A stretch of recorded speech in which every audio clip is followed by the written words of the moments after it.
Hi, class. My name's Kyle Griffin. I live here in Lynchburg, Virginia.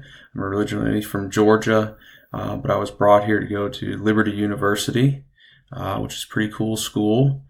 Um, I graduated in 2016 with my bachelor's in athletic training. Following that, I worked for a hockey team here at the school for 2 years and got my master's in public health.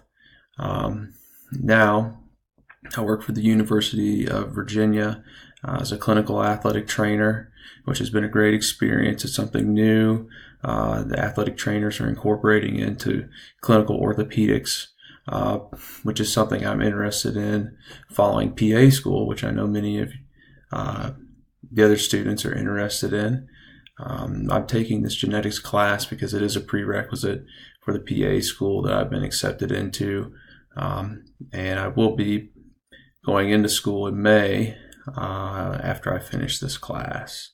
So I'd encourage all of you that are applying PA schools now. It seems like a daunting task, but just keep doing your best, prepare for your interviews well, and you'll do great.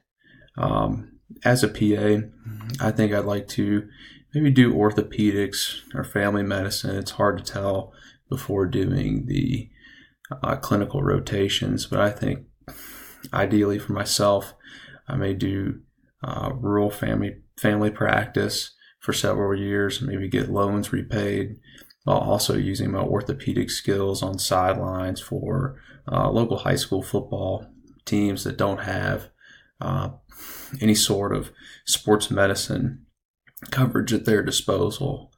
A little bit more about myself. I brought one thing to show,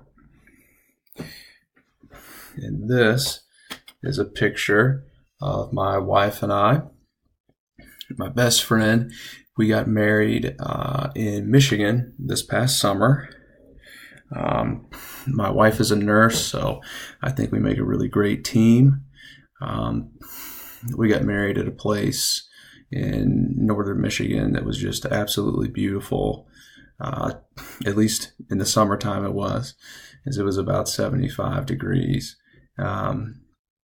And that's probably the most exciting thing that's happened here recently. Apart from this, I also enjoy spending time with my family, as well as exercising, working out, and golfing, which I'm still working on. Not very good, but I still have a lot of years to practice. So I look forward to this class and learning about genetics, and I hope to get to know more of you as we go through.